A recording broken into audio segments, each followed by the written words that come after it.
Amados e queridos irmãos, a paz do Senhor Jesus Cristo, que bom que nós estamos aqui em mais uma oportunidade para mais uma aula da Escola Bíblica Dominical. Eu espero que vocês estejam bem e que a palavra do Senhor Jesus Cristo que eu transmitirei aqui nessa noite seja uma bênção para a tua vida. O nosso assunto de hoje é um assunto central no Evangelho, um assunto extremamente importante.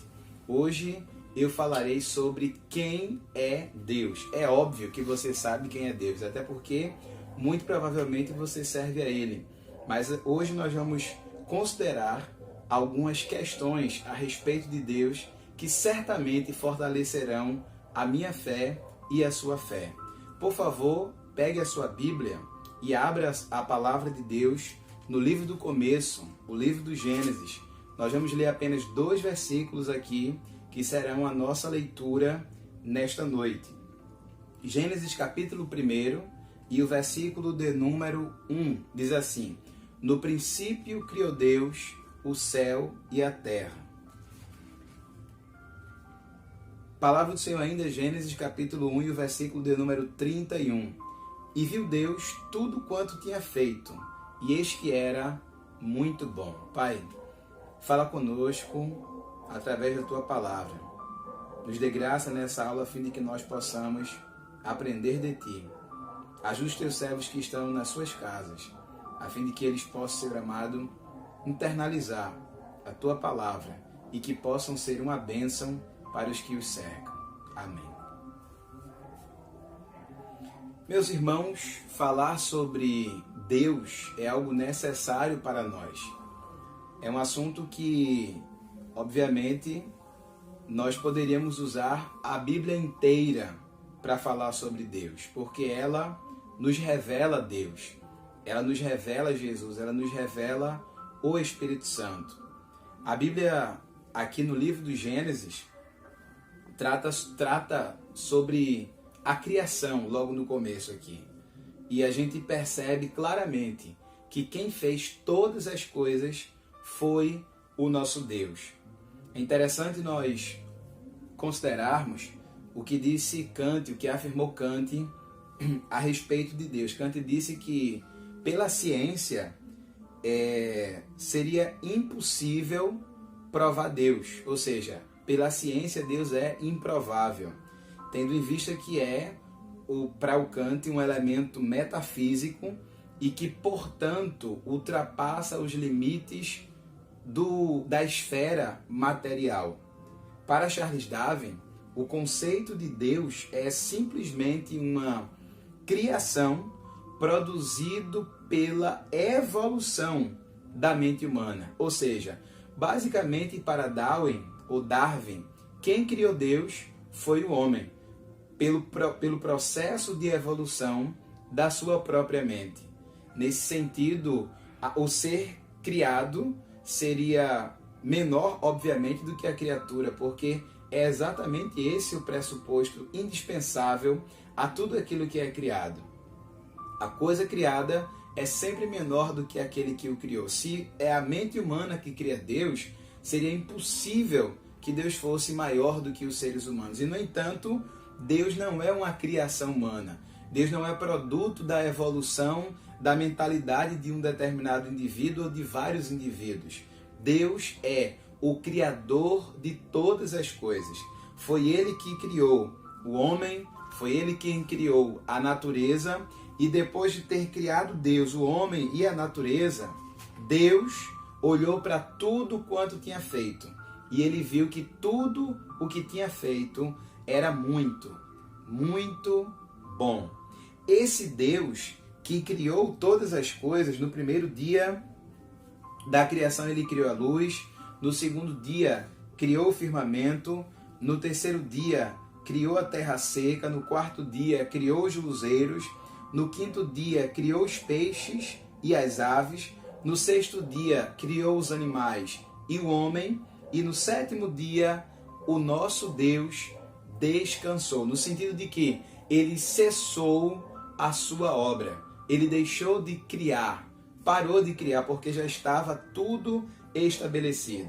depois de tudo estabelecido pelo Deus que criou todas as coisas, que é o nosso Deus, ele olhou para tudo quanto tinha feito e disse que tudo o que foi feito era muito bom.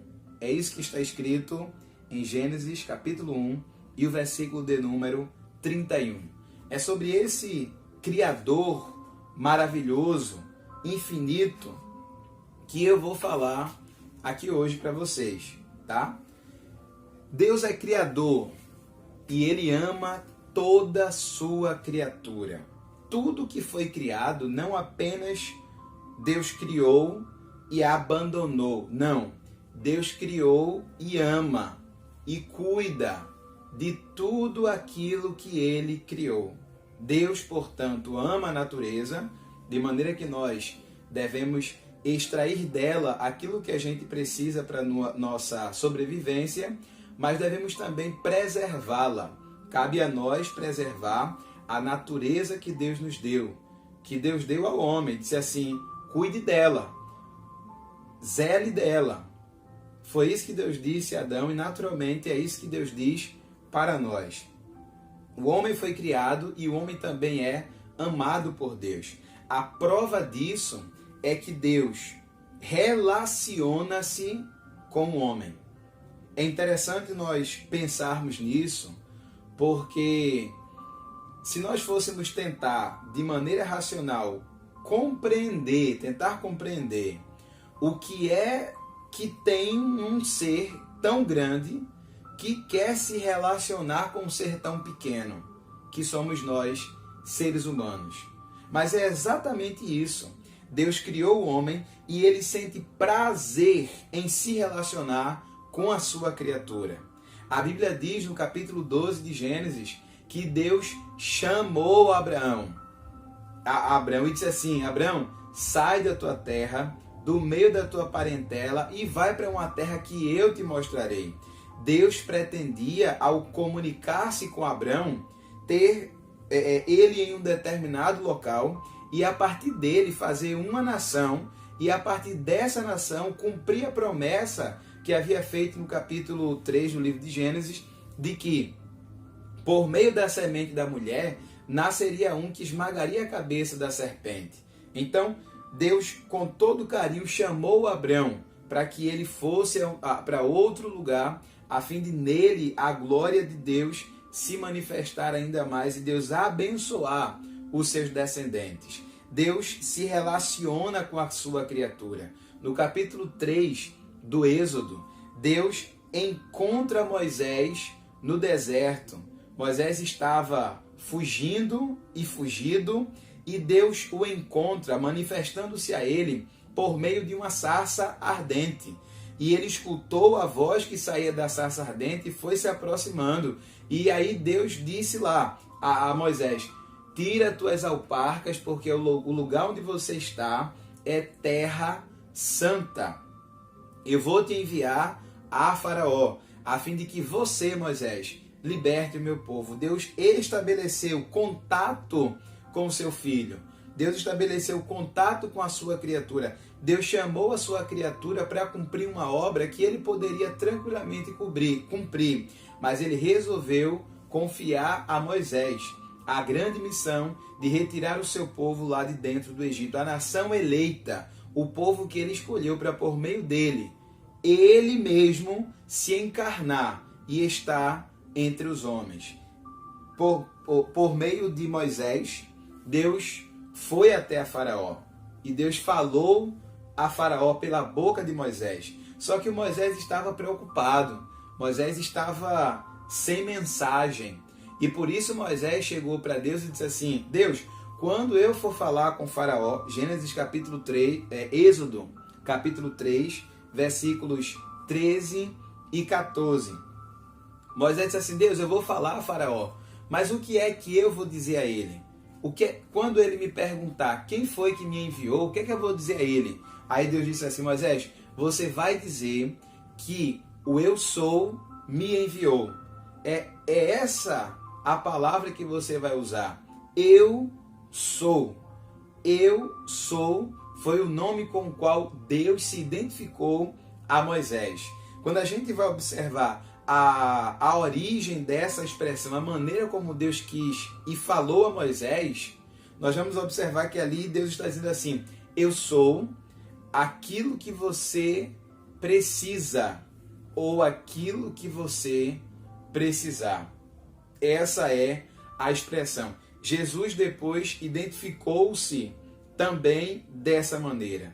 Em vários momentos Jesus disse: eu sou a luz, eu sou a verdade. E ele usou a expressão eu sou também, obviamente também para demonstrar a deidade dele, que ele mesmo havia falado com Moisés quando ele estava lá no deserto. Então, o Deus que criou todas as coisas chama o homem, relaciona-se com ele. Esse Deus é maravilhoso. Muitas pessoas querem colocar a existência de Deus à prova, algo que obviamente não faz sentido. Dizer, por exemplo, que Deus não existe e que, portanto, não criou todas essas coisas que foram criadas é produto da loucura da mente humana. Porque é incontestável que todas essas coisas que foram criadas e que estão organizadas e que são cuidadas têm um arquiteto divino. O professor Marcus Eberlin, que é talvez o maior representante da teoria do design inteligente, TDI, teoria do design inteligente, ele consegue mostrar por meios científicos que todo o universo foi obviamente criado por um ser inteligente. E esse ser inteligente encaixa-se perfeitamente com a descrição de Deus, o Deus da Bíblia, o nosso Deus. Então, o Deus que a gente serve é um Deus que criou todas as coisas e que sente prazer em se relacionar com o ser humano. Por isso é que no Antigo Testamento e no Novo Testamento nós vemos várias e várias vezes Deus dizendo assim que o homem deveria falar com ele, que o homem deveria buscá-lo, que o homem deveria procurá-lo e que procurando o encontraria, buscando o encontraria. Então, Deus tem prazer em se relacionar com a sua criatura, em se relacionar com a criatura humana. Deus está manifestado, ou manifesto em todas as coisas que foram criadas. Quando a gente pensa sobre as maneiras como Deus se revela ao homem, a maneira como Deus se mostra ao homem, nós observamos que Deus se mostra ao homem por duas formas diferentes. Deus se revela ao homem por meio da chamada revelação geral ou revelação natural e por meio da revelação especial. Então, há duas maneiras de Deus se revelar ao homem, pelo menos. A revelação geral ou natural e a revelação especial. A revelação geral e esses conceitos nós encontramos nesse maravilhoso livro de teologia básica. Esses conceitos nós encontramos aqui. Deus se revela ao homem por meio natural. Por meio de quê? Por meio da criação. Deus se revela ao homem por meio da criação e a gente vê essa revelação, por exemplo, no Salmo de número 19. Salmo de número 19.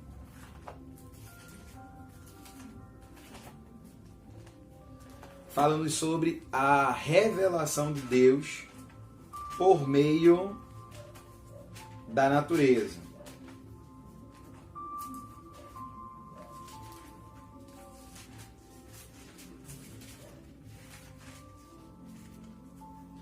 Salmo 19, verso 1 diz assim: os céus manifestam a glória de Deus, e o firmamento anuncia a obra das suas mãos. Então a criação, a natureza, revela a Deus. Quando a gente vê a natureza, a criação, enquanto revelando Deus, nós pensamos aí no chamado argumento cosmológico. O que é o argumento cosmológico? É a observação de que o universo, tudo que está no universo, teve uma causa. É impossível que tudo que está aí tenha surgido do nada. O nada não pode criar qualquer coisa, tá? O nada não cria absolutamente nada. Ou seja, para que tudo existisse, alguém deveria ter criado. E a gente sabe com muita propriedade que quem criou foi Deus.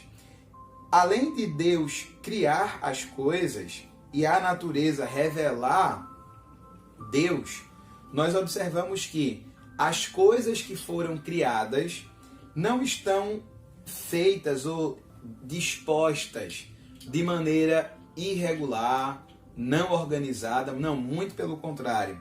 O universo é extremamente organizado, muito bem organizado. Isso mostra que um ser inteligente necessariamente deve ter criado o universo, ou seja, a organização do universo, a perfeição do universo revela alguém que criou, e obviamente que tem perfeição, que é organizado. Nós observamos que por meio da organização do universo é razoável dizer que há um criador inteligente. Eu gostei de um exemplo que assim me pareceu muito interessante. Imagine que um determinado caminhão, que dentro dele tem farinha de trigo, tem açúcar, leite, e esse caminhão capota numa determinada BR, digamos assim. Ao capotar, nós poderíamos tentar imaginar que uma porção de fermento misturou-se com a porção de açúcar, que misturou-se com a porção de trigo e que se misturou com um pouco de água que possivelmente estava dentro do caminhão, e que o caminhão pegou fogo e que o fogo formou um bolo e que o bolo ficou na medida, um bolo fofinho, bom para se comer, saboroso. É óbvio que seria uma loucura uma imaginação dessa, porque para ver algo tão bonito, tão saboroso e tão bem feito como um bolo bem feito, era obviamente preciso que um ser inteligente pegasse certa medida de trigo, certa medida de fermento, certa medida de açúcar, certa medida de leite, que levasse ao forno essas coisas, esses elementos misturados por um tempo específico e que depois apresentasse o bolo. Ou seja, deve haver uma mente inteligente para fazer um bolo. E todo mundo sabe disso, todo mundo concorda com isso. Como, pois, concordaríamos com a complexidade tão grande dessa coisa chamada universo e tanta perfeição, dizendo que tudo isso veio do nada? É razoável para todo mundo dizer que uma mente inteligente formou a natureza, que uma mente inteligente criou o homem. Esse argumento é chamado de argumento teleológico. É o argumento que tenta mostrar que há um Criador inteligente que criou todas as coisas. Um outro argumento possível dentro da revelação geral é que o homem é um ser moral. E se o homem é um ser moral, deve haver um padrão de moralidade. E o padrão de moralidade nós sabemos quem é. É Deus. O homem sabe o que é certo e sabe o que é errado. Violentar sexualmente alguém, por exemplo, em qualquer cultura, é uma coisa errada. Matar alguém é uma coisa errada. Ou seja, há algo dentro do homem, de todos os homens, que dizem o que é certo e o que é errado. A Bíblia diz em Romanos, no capítulo 2, versículo 15, que Deus colocou em nós a consciência e que por meio que a consciência nos mostra o que é certo e o que é errado. Então, se há um padrão de moralidade dentro do homem, com certeza alguém colocou esse padrão de moralidade. Quem colocou, nós sabemos muito bem. Deus, que criou todas as coisas e que sustenta a sua criatura. Há outro argumento, além desse argumento da moral, que é o argumento do ser, chamado de argumento ontológico. Que argumento é esse? O que é que esse argumento fala de maneira assim muito prática e direta? Há um ser que é perfeito.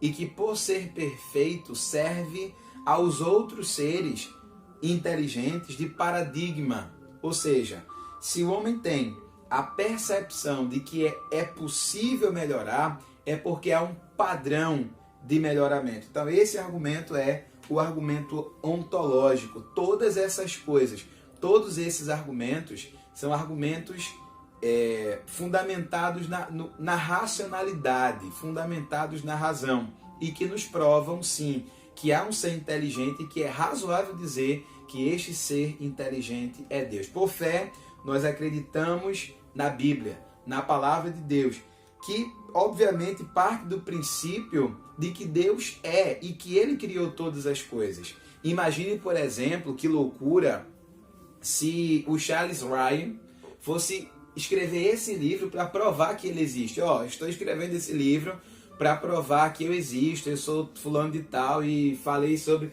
Sabe, não faz sentido o dono do livro escrever o livro e nele ter o conteúdo que prova a existência dele mesmo. Seria uma coisa maluca, tá? Então, não há uma preocupação na Bíblia, palavra de Deus aos seres humanos, de provar que ele existe. Porque se Deus tivesse mandado os homens escreverem a Bíblia para provar da existência dele, obviamente não faria sentido, tá? E é a própria Bíblia que nós vamos entender como sendo a segunda maneira de Deus se revelar ao homem. Deus se revela ao homem de maneira geral, tá? De maneira geral ou natural, por meio da criação, por meio do senso de moral, por meio da ordem das coisas, por meio da expressão do ser, Deus se manifesta ao homem. E Deus se manifesta ao homem também de maneira especial, por meio da sua palavra. A palavra de Deus, tanto o Antigo como o Novo Testamento, apontam para Cristo, revelam Cristo. Hebreus, no capítulo de número 1, versículo de número 3, diz que Jesus Cristo é a expressão exata do ser de Deus. Portanto, por meio dessa palavra, por meio dessa revelação, nós conhecemos a Deus. Ou seja, Deus se revelou a nós, Ele escolheu se revelar à sua criatura, estabelecer contato com a sua criatura. E tudo isso, obviamente, foi motivado pelo amor. O amor que, inclusive, é um dos atributos de Deus. Pense, os atributos de Deus podem ser divididos em dois blocos, basicamente falando. Os atributos chamados de comunicáveis e os atributos chamados de incomunicáveis. Os atributos comunicáveis são aquelas características que Deus tem e que essas características passaram ao ser que foi criado, passaram ao homem. Tá? E Deus comunica essas características do homem. Por isso que está escrito no livro do Gênesis que o homem foi criado imagem e semelhança de Deus, porque o homem possui bondade, santidade, verdade, justiça, são atributos de Deus que ele comunicou, que ele pôs dentro do homem. O Adão que foi feito, o Adão perfeito, tinha todas essas características, inclusive o amor, que é, obviamente, aquilo que Deus mais cobra de nós. Outros atributos, chamados de atributos particulares ou atributos não comunicáveis, são aqueles atributos que pertencem só a Deus e que nenhum outro ser possui tais características. Dentre esses atributos nós temos imutabilidade, eternidade, infinitude, soberania e a trilogia tão conhecida, a onisciência, onipresença e onipotência de Deus. O Salmo de número 139 é maravilhoso para nós entendermos um pouquinho dessa coisa chamada onipotência, da outra chamada onipresença e da outra chamada onisciência de Deus. Eu não vou ler o texto, mas é interessante que você anote aí, ou que você deixe marcado na sua Bíblia, para depois ler o Salmo 139. Do verso 1 até o verso de número 6, nós percebemos aqui claramente alguns atributos particulares de Deus. Dentre eles está a onisciência. Versículo 3 diz que Deus conhece todos os caminhos, ou seja, Ele conhece todas as coisas, por meio, obviamente, da sua onisciência. Versículos 7, 8, 9, 10, 11, 12, nós encontramos aqui a onipotência de Deus, e isso de maneira muito clara. Ele foi poderoso, criou todas as coisas e, obviamente, conhece todas as coisas. Na verdade, aqui está mais claramente do versículo 7 ao versículo 13, a onipresença de Deus. O salmista vai dizendo aqui: para onde me irei do teu espírito, ou para onde fugirei da tua face? Se eu subir ao céu, tu aí estás, se fizer no abismo minha cama, tu também estás lá. A luz e a noite sabe, não tem diferenças para ti, ou seja, é a onipresença de Deus. Ele está presente em todos os lugares. No versículo 13, assim: pois possuíste o meu interior, entreteceste-me no ventre da minha mãe, ou seja, me envolvesse no ventre da minha mãe. Isso é a onipotência de Deus para criar todas as coisas, mas aqui também a gente encontra a onipresença dele. Nos versículos 14, 17, 18, 19, mostra o quanto Deus é poderoso. Portanto, aqui nós encontramos a onipotência do divino. Ou seja, Deus possui características, Deus possui atributos, e esses atributos Ele comunica aos seres humanos. Palavra de Deus no livro de Isaías, abra sua Bíblia, por favor. Isaías no capítulo de número 45.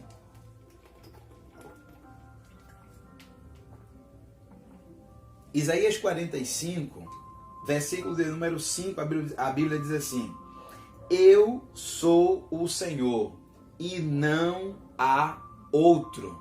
Isso aqui é o próprio Deus usando o profeta Isaías e dizendo assim: eu sou o Senhor e não há outro. Não há outro Senhor, não há outro Deus, não há outro fora dele. Não há Deus. É isso que está escrito. Eu sou o Senhor e não há outro. Fora de mim não há Deus. Não existe Deus.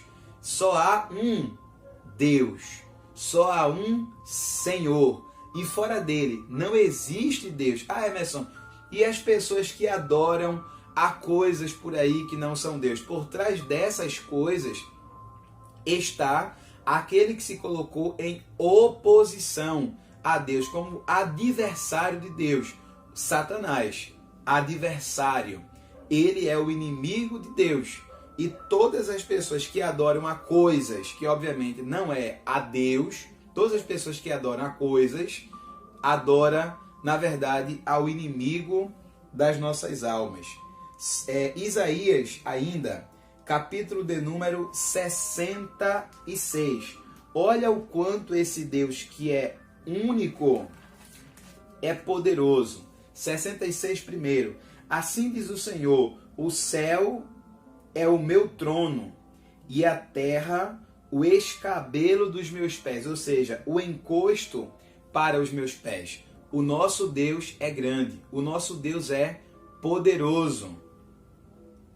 Isaías, para nós encerrarmos com esse versículo, tá? Isaías capítulo 64. Isaías capítulo 64, versículo de número 4. Olha só o que diz. Presta atenção, olha só o que diz. Porque desde a antiguidade não se ouviu, nem com os ouvidos se percebeu, nem com os olhos se viu, um Deus além de ti que trabalha para aquele que nele espera. Ou seja, o nosso Deus que nos criou, o nosso Deus que nos formou, trabalha por nós, trabalha por aquele que nele espera. Nós já vamos encerrar aqui e eu gostaria que você pensasse o seguinte: Emerson, o que é que eu faço para conhecer melhor a Deus? O que é que eu faço para conhecer melhor Jesus? Conhecendo melhor Jesus, você está conhecendo melhor a Deus. Porque Cristo é a expressão exata de Deus. Então, conheça mais a Jesus. Conheça mais a Cristo, porque assim você estará conhecendo mais a Deus. É exatamente o assunto da nossa aula na semana que vem. Quem é Jesus? Não perca. Que Deus te abençoe, que Deus abençoe a tua vida, que Deus abençoe a tua família e que você seja sempre uma pessoa muito próspera.